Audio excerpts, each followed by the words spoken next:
4 নম্বরে যাহার নাম তাহাকে প্রথমে সন্ধ্যার দিকে দেওয়া হয়, তারপরে 5 নম্বরে 3 নম্বরে যাহার নাম তাহাকে উত্তোলন করা হয় স্টেজে, তারপরে 2 নম্বরে দেওয়া হয়, তারপরে যিনি প্রধান বক্তা বক্তার সভা ওনাকে ভারী রাতে গভীর রাতে প্রধান অতিথি হিসাবে উত্তোলন করা হয় স্টেজে।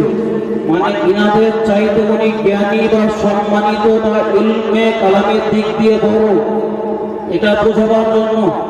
ঠিক তেমনি আমাদের নবীকে সর্বপ্রথম তৈরি করে সর্বশেষে পৃথিবীতে পাঠানো হলো কেন?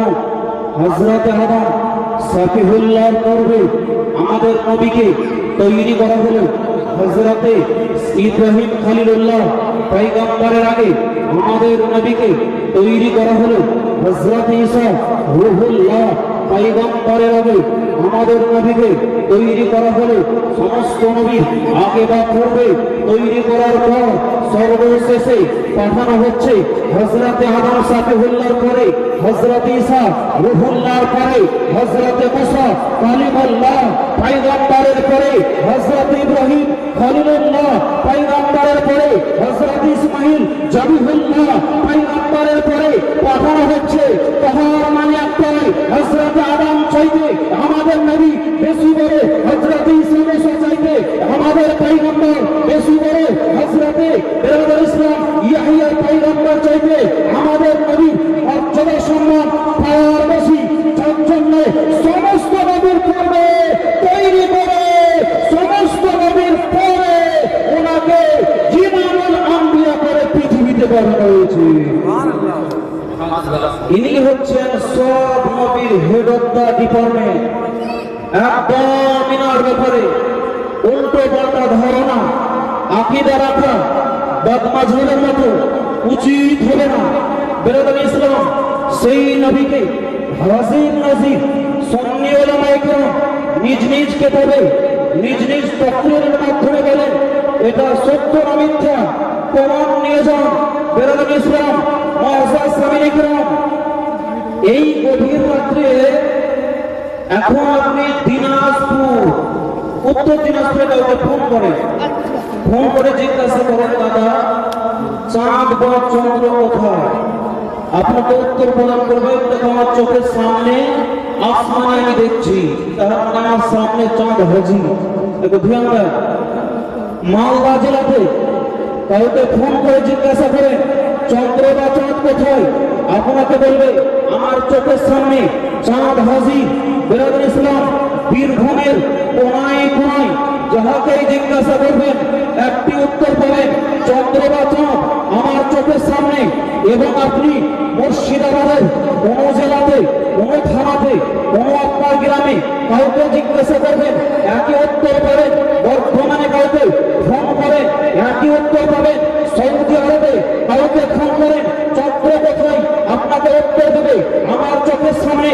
পাকিস্তানে কাউকে জিজ্ঞাসা করেন বলবে চাঁদ আমার চোখের সামনে। ইন্ডিয়ার সরজমিনে কাউকে বললে একই কথা বলবে।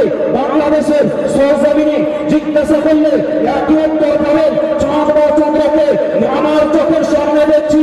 বেরাদার ইসলাম একজন মাস্টারকে জিজ্ঞাসা করেন চাঁদ বা কোথা? উত্তর করেন চাঁদ হচ্ছে একটা। একটা চাঁদ হওয়ার পরে একই সময় একই কালে একই আইনে একই টাইমে সারা পৃথিবীতে যদি হাজির নাজির হতে পারে, আমাদের নবী যেই নবীর জন্য চাঁদ তৈরি হয়েছে সেই নবীও একই টাইমে সারা পৃথিবীতে হাজির হতে পারে। বঠিয়া গ্রামে যদি বুঝে না এলে এটা বুঝে, সকালবেলায় 1000 নয় 1 লক্ষ 10টি টাকা দামের আয়নাকে সারি সারি লিপিবদ্ধ করে সাজিয়ে দেন। সাজিয়ে দেওয়ার পর আপনি দেখবেন পূর্ব আকাশে যে সূর্য ছিল, আসমানের সূর্য সমস্ত আয়না ভিতরে হাজির হয়ে গেছে, ঢুকে গেছে, উপস্থিত হয়ে গেছে। একটা পাগল হাত মাইতে বলে, দাদা চাঁদ বা সূর্য কতটা, মন কতটা? যখনই জিজ্ঞাসা করবেন সূর্য কতটা, আপনাকে উত্তর একটাই দেবে, সূর্য হচ্ছে একটা সূর্য হওয়ার পরে 1,00,000 আয়নার ভিতরে একই টাইমে, একই আনে, একই কালে, একই টাইমে উপস্থিত হতে পারে, প্রেজেন্ট হতে পারে, হাজির ও নাজির হতে পারলে আমাদের পয়গম্বর যিনি হচ্ছেন ইমামুল আম্বিয়া খাতামুল মুরসালিন, যার টাইটেল হচ্ছে আলামিন পয়গম্বর, একই টাইমে সারা পৃথিবীতে হাজির ও নাজির হতে পারে, হাজির হতে পারে। কোরআন চাইয়া আইয়ুহান নবিয়্যু ইন্না আরসালনাকা শাহিদান ওয়া মুবাশশিরান ওয়া নাযীরা। আল্লাহ বলেন, হে নবী, আপনাকে পৃথিবীতে প্রেরণ করেছি, হাজির এবং নাযীর করে পৃথিবীতে আমি পাঠিয়েছি। কোরআনের কথা পেলাম। এবার যদি একটি হাদিসে লেখা আছে নবী যদি হাজির নাযীর না হবে, হাদিস বলছে নবী সমস্ত উম্মত বর্গের পক্ষ হইতে কিয়ামতের মাঠে, হাসরের মাঠে, আল্লাহর নৈকট্যে উনি সাক্ষী বা সাক্ষ্য প্রদান করবেন। হাজির না থাকলে সাক্ষী দেওয়া অসম্ভব হয়ে যায়। রমজান মাসে চন্দ্র দেখার জন্য ওলামায়ে কেরাম একাই যদি চন্দ্র কেউ দেখে, তাহার আপনার বেড়ার সাক্ষ্য শরীয়তে বৈধ হয় না। তাহার সঙ্গে আরো দেখেছে তার সাক্ষ্য প্রদান করতে হবে, যার জন্য তাকে হাজির থাকতে হবে। বিয়ের ময়দানে, বিয়ের মাহফিলে যদি কেউ বেড়ান ইসলাম সাক্ষী প্রদান না করে, তাহার বিয়ে শরীয়ত মোতাবেক গ্রহণযোগ্য নয়। কাউকে যদি ব্যভিচারের অপবাদ দেওয়া হয়, তাহলে সাক্ষীর প্রয়োজন করে হাজির থাকা দরকার আছে। কেউ যদি বলে ডিভোর্স দিলাম, আমার স্ত্রীকে তালাক প্রদান করলাম, তার জন্য সাক্ষীর প্রদান করে, সাক্ষী ছাড়া তালাকের গ্রহণযোগ্য কার্যকরী হবে না। হে বেরাদুল ইসলাম, ঠিক তেমনি নবী আপনার যদি হাজির ও নাজির না থাকে, কিয়ামতের মাঠে আল্লাহর নিকটে খোদার প্রান্তরে সাক্ষী দেবেন কোন হিসাবে, তাহলে বুঝতে পারা গেল সাক্ষী দেওয়ার জন্য হাজির থাকা, নাজির থাকা, প্রেজেন্ট থাকা একান্ত জরুরি। যার জন্য নবী মুস্তাফা পৃথিবীর সমস্ত কোনায় কোনায়, গলিতে গলিতে, সমস্ত মানে সমস্ত সময় উনি প্রেজেন্ট এবং হাজির অবশ্যই আছে। যার জন্য নবীর ব্যাপারে সেই কথা বলা ঠিক নয়। এইগুলো উদাহরণ দেওয়া হচ্ছে বোঝাবার জন্য। কোরআন হাদিস বললে মনে নাও থাকতে পারে। বেড়াল তফাৎ করুন, বঠিয়া গ্রামের এই প্যান্ডেল ততক্ষণ পর্যন্ত সামিয়ানা দেখতে পাবেন যতক্ষণ পর্যন্ত স্টেজের মুকাররির উপস্থিত আছে, হাজির প্রেজেন্ট আছে, ততক্ষণ পর্যন্ত রড লাইট জ্বলবে, ফুল আপনারা দেখছেন, ফুল সাজানো থাকবে, প্যান্ডেল সাজানো থাকবে, মাইক রানিং চলবে। কিন্তু যখনই আপনার শ্রোতা নয় বরং মুকাররির বক্তা গায়েব হয়ে যাবে, চলে যাবে, তখনই কিন্তু আপনার প্যান্ডেল উঠিয়ে ধ্বংস করে দেওয়া হবে, শেষ করে দেওয়া হবে, সমাপ্ত ঘোষণা করে দেওয়া হবে। তাহার মানে প্যান্ডেল আছে মানে কি, প্যান্ডেল রানিং সব চলছে, তার মানে মুকাররির বক্তা অবশ্যই উপস্থিত আছে। পৃথিবী চলছে, তার মানে কি নবী অবশ্যই উপস্থিত আছে। নচে পৃথিবী মরে ছারখার হয়ে যাবে, কিয়ামত হয়ে যাবে, ধ্বংস হয়ে যাবে। পৃথিবীর রূহ হচ্ছে আমাদের নবী মুস্তাফা। কথা মত করে ঘড়ির ভিতরে একখানা ব্যাটারি লাগে, ব্যাটারি ছাড়া ঘড়ির কাঁটা সেকেন্ডের চলে না, মিনিটের কাঁটাও এগোয় না, ঘন্টার কাঁটাও পার হয় না। ঘড়ির রূহ হচ্ছে ঘড়ির ব্যাটারি। যতক্ষণ পর্যন্ত ঘড়ির ভেতরে ঘড়ির রূহ থাকবে, ঘড়ির ব্যাটারি ভরা থাকবে, তার মানে ঘড়ি রানিং চলবে।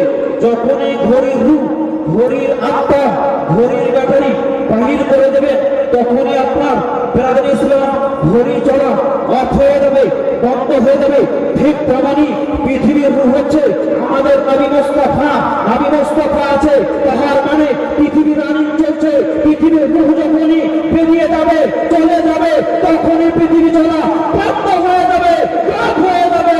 পৃথিবী চলা বন্ধ হয়ে কিয়ামত আরম্ভ হয়ে যাবে। পৃথিবী রানিং চলছে মানে কি, নবী মুস্তাফা হাজির ও নাজির অবশ্যই আছে। আরো একটা শেষ উদাহরণ আপনাকে দিই। একই টাইমে পৃথিবীর বহু হাজারে হাজার লক্ষাধিক করোড় বেহিসাব অগণিত মানুষ মারা যায়। ইমাম সাহেব মাইক ধারণ করে আওয়াজ তারা লোককে খবর দেয়, জোহরের নামাজের পর ওই ব্যক্তির জানাজা হবে, কাফন দাফন হবে। একই টাইমে লক্ষ লক্ষ লোকের আপনার জানাজা হচ্ছে, মাটি দাফন হচ্ছে, দাফন করানো হচ্ছে। সেই টাইমে মাটিকে চিনতে পারতে দুইজন ফেরেশতা হাজির হবে প্রত্যেকটা কবরে। এখন আপনারা বলে লক্ষ লোক মারা গেল, তাহলে ফেরেশতা কয়জন? ফেরেশতা তো লক্ষ নয়, মুনকির নাকি হচ্ছে দুইজন ফেরেশতা হওয়ার পরে লক্ষাধিক কবরে একই টাইমে যদি উপস্থিত হতে পারে, আমাদের পয়গম্বর সারা পৃথিবীতে একই টাইমে উপস্থিত হতে পারে। নারে তাকবীর, নারে রিসালাত, ওলামায়ে আহলে সুন্নাহ, মাসলাকে আহলে হাদিস। জিন্দাবাদ।